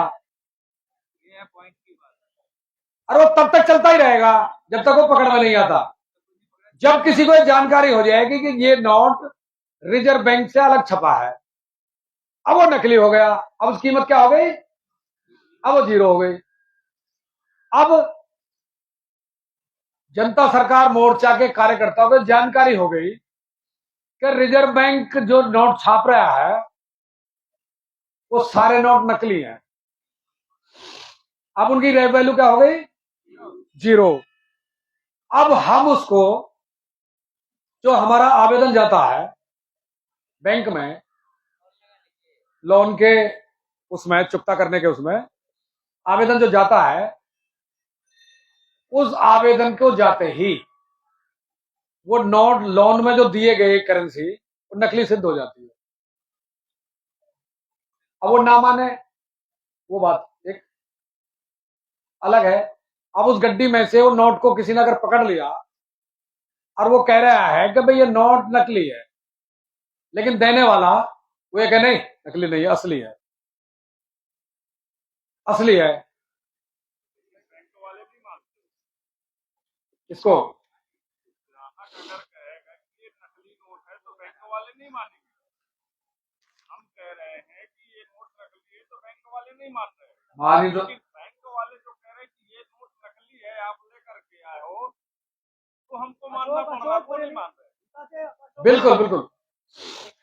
अशोक जी है क्या?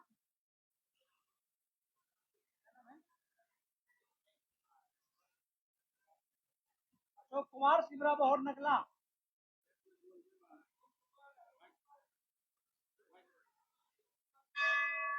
लीजिए।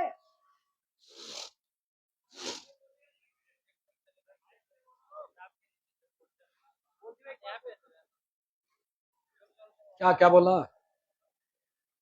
तो अशोक कुमार सिमरा बहुत नकला से आ जाए सामने। अशोक कुमार नगला नगला से शिमला बहर वाले हैं अशोक जी, किताब के लिए वो लिखा है। वो स्टेज पर आ जाओ, है ये स्टेज के पास।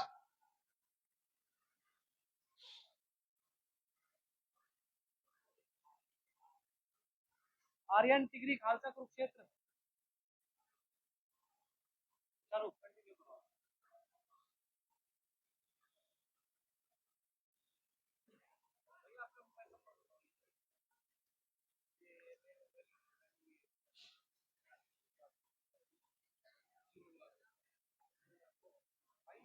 तो ये जो जब आवेदन हमारा बैंक में जाता है तो उसी समय सिद्ध हो जाता है कि वो जो करेंसी दी है हमको वो पूरी तरह नकली है, और उसकी जो वैल्यू है, उसकी जो कीमत है, अगर वो आंकी भी जाए तो वो 10,000 गुना, आज के टाइम में तो जो सोने का रेट है 10,000 गुने का अंतर है। इतना डिफरेंस जो है ये है। अब वो जो चूंकि सत्ता उसके साथ खड़ी है, बैंक के शासन सत्ता व्यवस्था सब उनके साथ खड़ी है, और 1947 में जो मैं कह रहा था, मेरा गांव मेरा देश, मेरे गांव में मेरा कुछ नहीं है और मेरे देश में वो मेरा कुछ नहीं है। तो 1857 की क्रांति के बाद जो कानून बनाए थे 1860 में जो लागू हुए, टैक्सेस सिस्टम हो या सिविल सर्विस एक्ट हो, आईपीसी सीआरपीसी जितनी भी हैं, वो सब किस लिए बनाई थी उन्होंने? भारत को कंट्रोल करने के लिए, गरीब बनाने के लिए, भारत के लोगों की संपत्ति को लूटने के लिए बनाए थे। लेकिन वो आज भी क्यों चल रहे हैं देश में? तो सबसे बड़ा सवाल यह है, 1947 में स्वतंत्रता, स्वतंत्रता का मतलब है स्वतंत्र, अपने तंत्र में जीना, तो स्वतंत्र है। और तंत्र कौन सा है? जो 1860 में उन्होंने बनाया था, लागू किया था, वही तंत्र आज तक वो चल रहा है, स्वतंत्र नहीं है।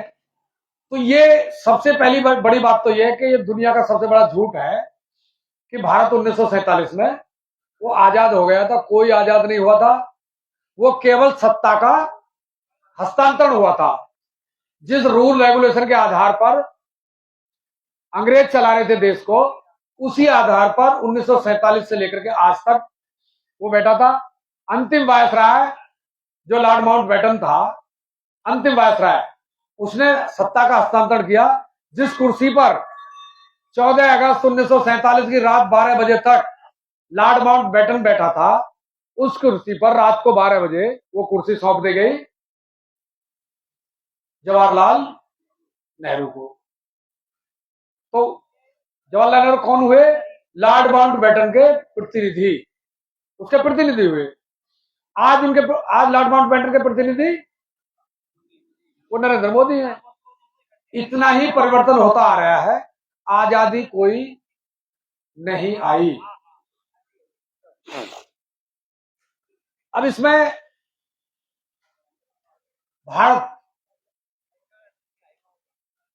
मेरा गांव मेरा देश, मेरा गांव में मेरा कुछ नहीं और मेरा देश में मेरा कुछ नहीं। अब मैं इसको ऐतिहासिक दृष्टि से आपके सामने थोड़ा और सरल, एक युद्ध प्रसिद्ध है भारत में, राम का और रावण का। केवल एक ही युद्ध से हम राम को जानते हैं कि उन्होंने रावण को से युद्ध करके लंका को जीता और राक्षसों से, जबकि राम ने अपने जीवन में सैकड़ों से भी ज्यादा युद्ध लड़े, सैकड़ों से भी ज्यादा। और जिस दिन अयोध्या से निकले पूरे 14 साल उन्होंने युद्ध ही लड़े, या तो लड़े या लड़ाए। वो जहां भी गए, राम जहां भी गए, वहां जो पीड़ित लोग थे, जो उत्पीड़ित थे, जो शोषित थे, जिनका शोषण हो रहा था, उनको संगठित किया और उनसे एक ही बात की, शोषण तुम्हारा है, अन्याय तुम्हारे साथ है, अत्याचार तुम्हारे साथ है, लड़ेगा कौन? तुम्हारी लड़ाई मैं नहीं लड़ूंगा, मैं तो केवल तुम्हारी मदद करूंगा, मैं तुम्हें रास्ता बताऊंगा, मैं तुम्हें ट्रेंड बताऊंगा, मैं तुम्हें लड़ने का तरीका बताऊंगा। ये उन्होंने, जैसे एक बड़ा बड़ा उदाहरण के रूप में सुग्रीव का था, तो सुग्रीव से उन्होंने कहा कि भाई राम ने, बाली ने देश निकाला कर रखा तेरा, राज्य छीन रखा तेरा, अधिकार छीन रखे तेरे, पत्नी छीन रखी है तेरी, तेरी लड़ाई मैं नहीं लड़ूंगा, मैं तो मदद करूंगा। क्योंकि लड़ाई अपनी जिस पर बीत रही है, लड़ाई वो ही लड़ सकता है, ऐसा नहीं है बच्चा हो किसी के और दर्द ले ले कोई, दर्द तो उसी को वो लेना पड़ेगा। और बिना दर्द के राहत कभी किसी को वो मिलती नहीं है। सुबह सुबह उठते हैं हम, कहां जाते हैं? शौचालय। शौच कैसे आती है? दर्द से। बिना दर्द के तो हम जाते ही नहीं है। जब तक दर्द नहीं होगा शौचालय में नहीं जाएंगे हम, चाहे कितने भर रहे हो। जब दर्द होता है तो हम शौचालय जाते हैं, तो उस दर्द को सहन करने के बाद जो राहत मिलती है, एक हम गहरी लंबी सांस लेते हैं, वो राहत तो स्वयं दर्द के झेलने से ही वो महसूस होगी। तो जो काम राम ने किया था वही काम आज जनता सरकार मोर्चा वो कर रहा है, और देश के लोगों को बता रहा है कि भाई तुम जो गरीब हो, तुम गरीब भाग्य से नहीं हो, तुम्हारा शोषण ये नहीं है कि हम, ये हमारे भाग्य में है ऐसा लिखा के हम ले, नहीं, ये षड्यंत्र है।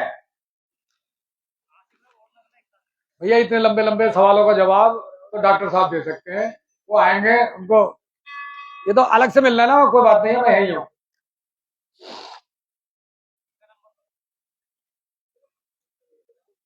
तो एक सवाल आया था चाय पर के, वो दो चाय जो आई तो पर्ची चल गई एक बार ही, लेकिन नोट बार बार चलता, ये भी शोषण ही है। भाई हमने इस बार पैदा किया फसल, हम उसको हमने वो बेचा, तो उसके बदले में हमको क्या मिला? सोना या चांदी, वो हमने रखी है। अगले साल फिर हमने पैदा की, फिर क्या मिलेगा हमको? सोना और चांदी, वो हमारा फिर रिजर्व है।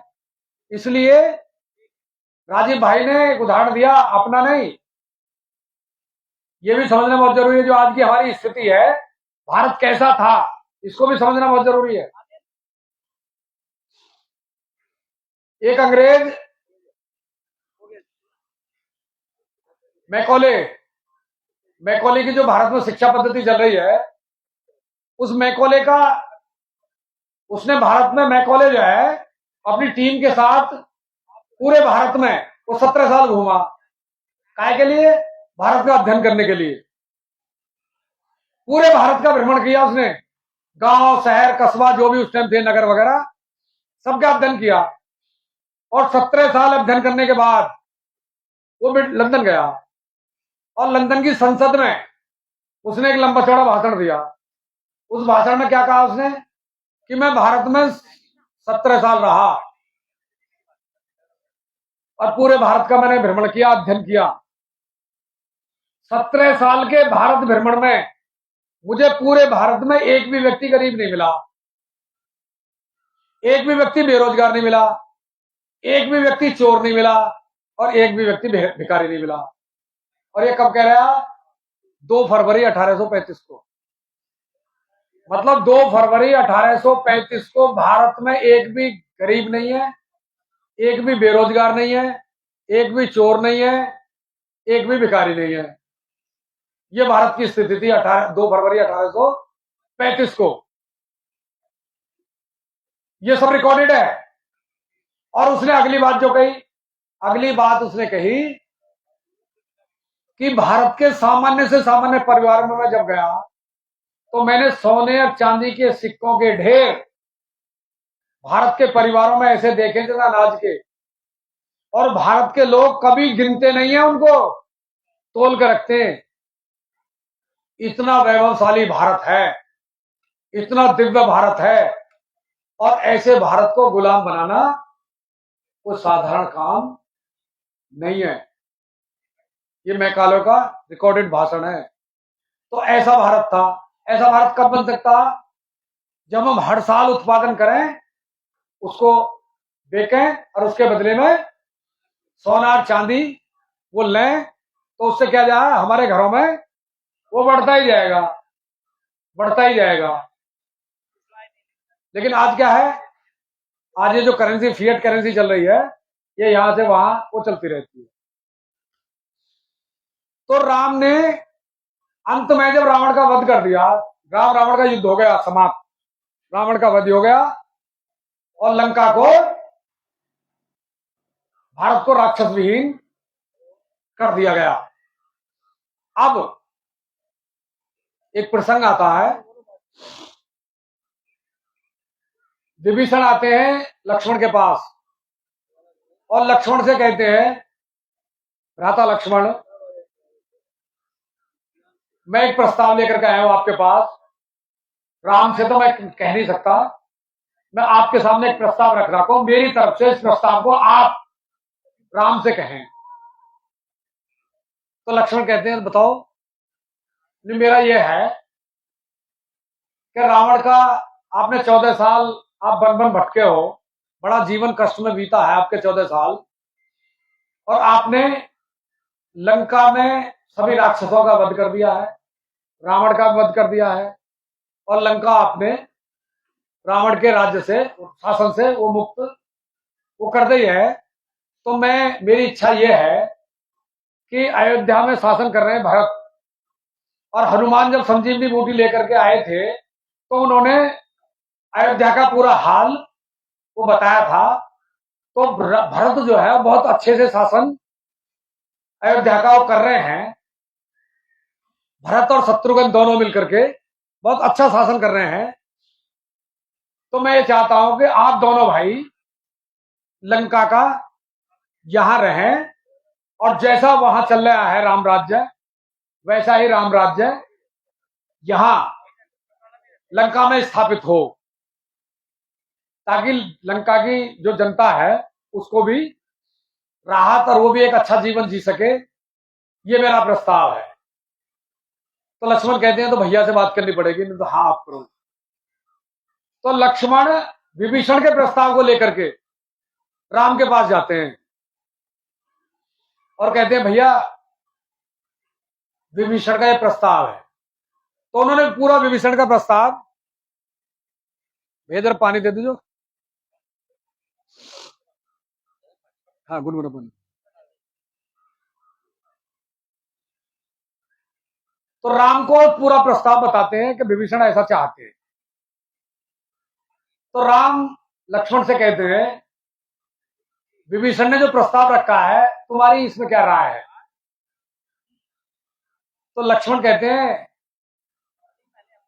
भैया कोई बुराई भी नहीं है, लंका पूरा हमने इतना कष्ट झेला है, 14 साल बन बन भटके हैं और इतना बड़ा युद्ध हमने लड़ा है, रावण का वध किया है, रावण के जितने भी महारथी थे उन सबका वध किया है, तो प्रस्ताव कोई दिक्कत भी नहीं है और भरत ठीक चला रहे हैं अयोध्या को, तो क्या दिक्कत है?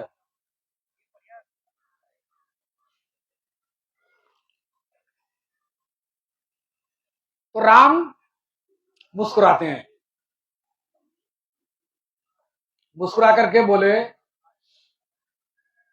लक्ष्मण नंबर 1 तो कहते हैं, स्वर्णमयी लंकायपि लक्ष्मण जननी जन्मभूमिश्च स्वर्गदपि गरीयसी। तो लक्ष्मण ये तो सोने की लंका है, लेकिन जननी और जन्मभूमि, जन्म देने वाली मां और जन्मभूमि ये स्वर्ग से भी महान होती हैं। और हमारी जन्म देने वाली मां कहाँ है और हमारी जन्मभूमि कहाँ है? वो है अयोध्या। इसलिए नंबर 1 हम अपनी जन्म देने वाली मां और जन्मभूमि पर जाएंगे। हमको सोने की लंका हमारे किसी काम की वो नहीं है, नंबर 1। अब दूसरी बात, दूसरी सुन,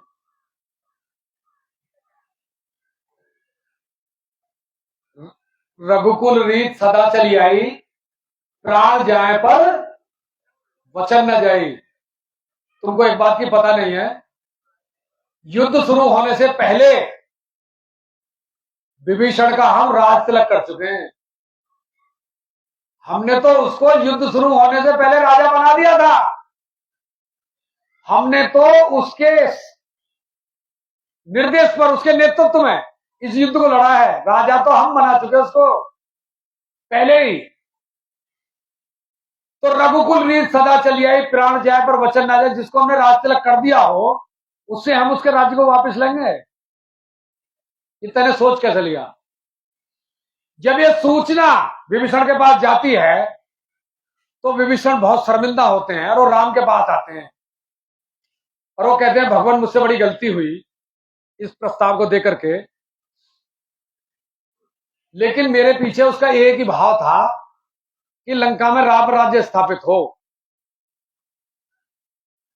तो राम ने कहा कि विभीषण तुम यही तो चाहते हो कि लंका में राम राज्य स्थापित हो? हाँ, तो राम राज्य स्थापित हो जाएगा। कैसे? सबसे पहले राम राज्य स्थापित करने के लिए, मेरा राज्य स्थापित करने के लिए लंका में रावण की बनाई हुई व्यवस्था को सबसे पहले ध्वस्त करना पड़ेगा। जब तक रावण की बनाई हुई व्यवस्था, अगर रावण की बनाई हुई व्यवस्था पर मैं खुद यहां शासन करूं लंका पर, तो राज्य शासन रावण का ही रहेगा। और रावण की बनाई हुई व्यवस्था को ध्वस्त करने के बाद जो व्यवस्था मैं दूं, उस व्यवस्था को लंका में स्थापित करना है। तो मैं भले ही अयोध्या में रहूं, मेरी बनाई हुई व्यवस्था के अनुसार शासन कोई भी यहां करे, तब भी यहां राम राज्य ही रहेगा।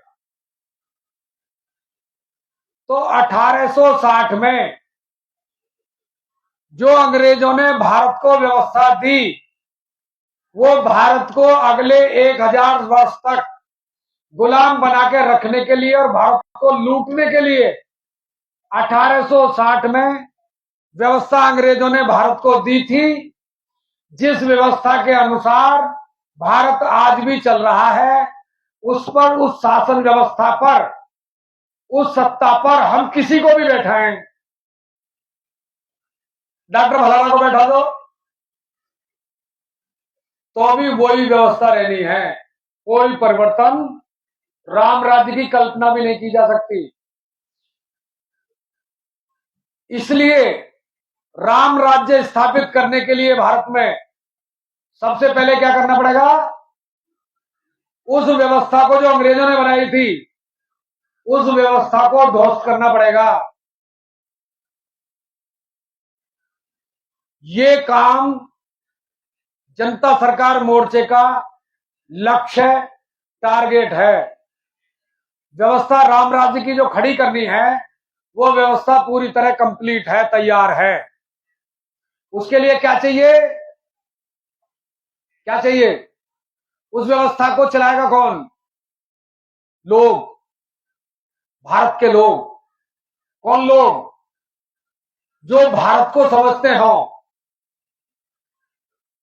जो समझते हो कि मेरा गांव मेरा जब बनेगा जब मेरे गांव में सब कुछ मेरा हो, जब मेरे देश में सब कुछ मेरा हो, तब बनेगा मेरा देश, मेरा गांव। अब हमको पता ही कुछ नहीं है। अब जो नई जनरेशन आ रही है, वो समझती है इस गुलाम व्यवस्था को यही व्यवस्था है, वो इसको सुव्यवस्था समझते हैं, ये व्यवस्था समझते हैं। अरे ये व्यवस्था नहीं है, ये तो लूट की व्यवस्था है, ये तो गुलाम व्यवस्था है।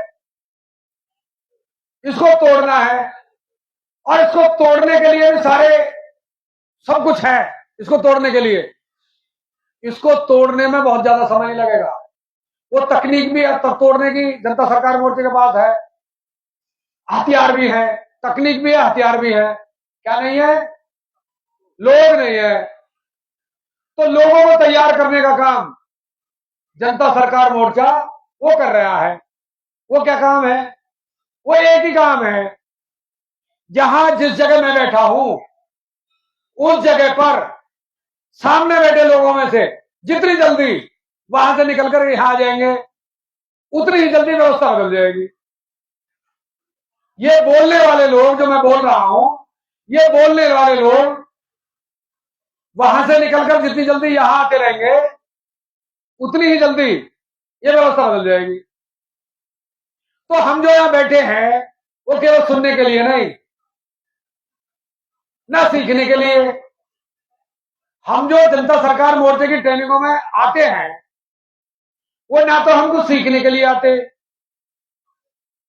ना हमको सुनने के लिए आते। हम आते हैं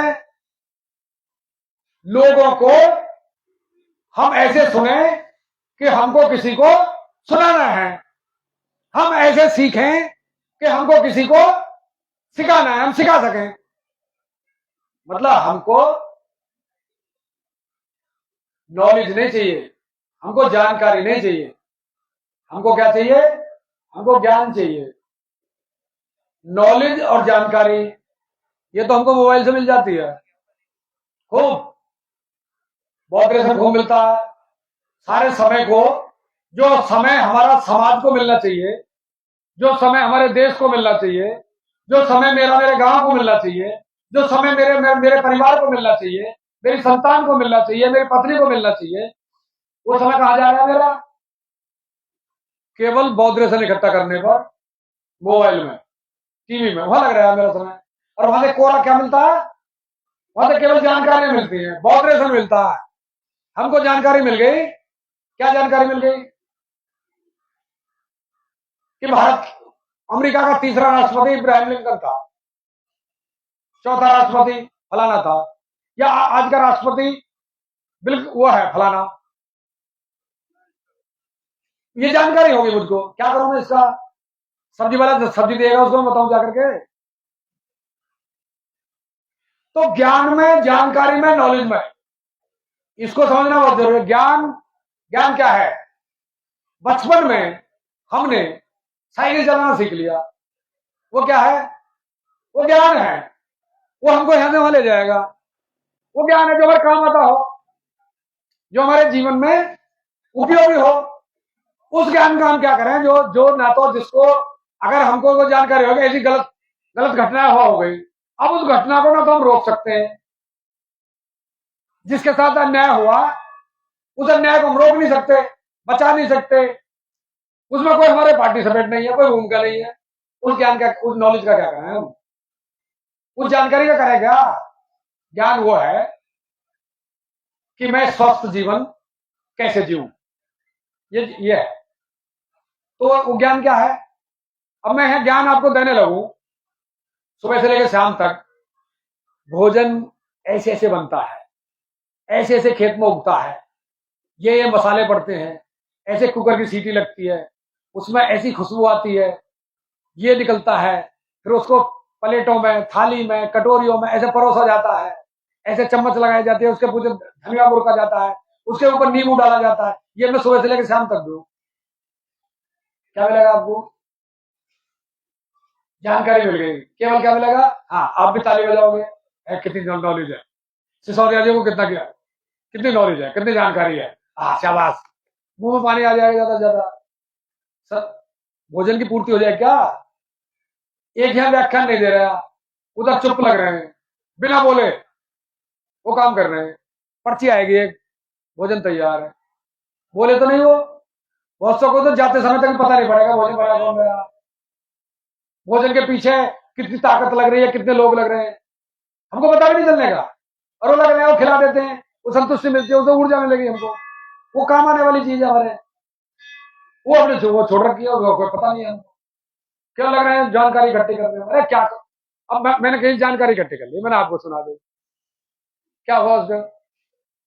यही तो कथावाचक कर रहे हैं, यही राजनेता कर रहे हैं, यही मोबाइल और टीवी कर रहे हैं, सब कुछ यही कर रहे हैं, इसके अलावा कोई कुछ कर रहा है तो बताओ। तो ये जो हाँ, एक चीज जरूर कर रहे हैं, शायद कल डॉक्टर साहब ने बोला था, यहाँ का कोई कस्बा है, अपने घर की जरूरत का सामान लेने के लिए वर्तमान व्यवस्था के बता रहा हूं कैसे चलती है। अरे समझना, ये प्रैक्टिकली है, और ये सब जब समझोगे नहीं तो आपको अनुभव लगेगा, बिल्कुल सेम हो रही है यही। अब उसमें क्या हुआ, मैं अपने घर का जब जरूरत का सामान लेने बाजार जा रहा हूं तो क्या लेके जाऊंगा? सामान लेने के लिए पैसे लेके जाऊंगा, ये जाऊंगा ना जब सामान लाऊंगा। तो जरूरत का मैं मेरी जेब में 1 लाख रुपए रखे हुए, उनका मुझे सामान लाना है, मैं बैठ गया बस में। अब बस में मेरे साथ 2 जेब कतरा बैठ गए, एक मेरे बराबर बैठ गया आकर के, एक बैठ गया अलग। अब उस जेब कतरा ने जो मेरे बराबर बैठा था, उसने मुझसे बातचीत शुरू कर दी, बातचीत करी बहुत बढ़िया, मन मोह लिया, अपने को बड़ा नैतिक, बड़ा ईमानदार, बड़ा ये, बड़ा सोशल, बड़ा ये सिद्ध कर दिया उसने। अब मेरे भी मानसिक रूप से उससे प्रभाव आ गया, बात करते करते करते करते उसने मेरी जेब से 1 लाख रुपए उड़ा दिए, और उड़ा करके धीरे से जो दूसरी सीट में बैठा था उसका साथी, उसको दे दिए। अब उस कस्बे में जहां से मुझे सामान लेना था, वहां जाकर के बस रुकी, मैं उतरा, जब जेब में हाथ दिया तो 1 लाख रुपए गायब, पसीने आ गए। अब पसीने आ गए तो वो जो बराबर में बैठा था उसने मुझसे पूछा, क्या बात हुई भाई साहब? मैं बोला, भाई साहब मेरी तो जेब में 1 लाख रुपए थे, वो पैसे नहीं है। वो बोला, मैं आपके पास था, मैं आपके पास में बैठा था, मेरी तलाशी लो आप। नहीं नहीं, आप तो बहुत बढ़िया आदमी हो, आप तो ये है वो है, नहीं नहीं, फिर भी अब वो जबरदस्ती तलाशी दे रहे हैं आदमी, अपने को पाक साफ करने के लिए, बिल्कुल कहीं भी कोई गुंजाइश ना रहे, अपनी सब वो दे दी उसने। लेकिन अब वो पैसे है नहीं, अब वो हड़बड़ा गया, एक तो सामान घर का, और दूसरा 1 लाख रुपए की जेब कट गई, घर वापस जाने के लिए पैसे नहीं। लेकिन वो महानुभाव, वो पूरी सांत्वना दे रहे हैं, पूरी सहानुभूति दे रहे हैं, पूरी आस्था वो दिखा रहे हैं उसमें। अब वो लास्ट में क्या करते हैं, वो एक व्यक्ति को आवाज देते हैं। किस व्यक्ति को? जिसको उसकी जेब से निकाल करके दे दिए थे, उस व्यक्ति को बुलाते हैं। अरे भाई देखो, ये मेरे परिचित है। हाँ जी, क्या बात है? अरे हमारे बड़े अच्छे फला गांव के हैं, ये बड़े अच्छे मित्र हैं, और बहुत भले भले आदमी है, इनकी जेब कट गई 1 लाख रुपए की। अब क्या है, इंसान इंसान का काम आता है, तुम जरा 500 रुपए हो तो जरा देना। अब उससे 500 रुपए लिए,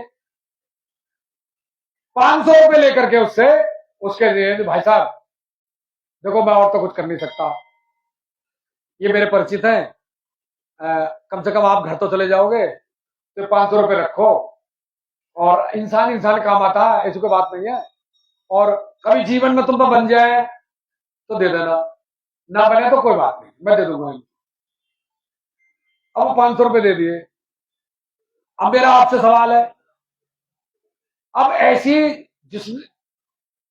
ऐसे संकट में जिसने 500 रुपए दिए हो, उसकी मैं कहीं भी 4 आदमियों में बैठूंगा, उसकी प्रशंसा करूंगा या आलोचना करूंगा? प्रशंसा करूंगा। उसकी प्रशंसा में अब 1 लाख रुपए की जेब काट ली उसने, और 500 रुपए वापस दे करके मुझे अपना उसने जगह भाटी बना लिया, मैं उसकी प्रशंसा भी कर रहा हूं 2 शब्दों में। और कभी जीवन में मुझको बन गए और वो मिल गया तो 500 भी वापस देने उसके। ठीक उसी तरह हमारे साथ, ठीक उसी तरह हमारे साथ क्या हो रहा है? यह है किसान अपमान नहीं, सम्मान निधि। किसान सम्मान निधि कितनी? 2000। कितने दिन में? 4 महीने में 500 रुपए मासिक। किसान सम्मान निधि, मुफ्त में राशन, वृद्धा पेंशन, विधवा पेंशन, फलानी पेंशन,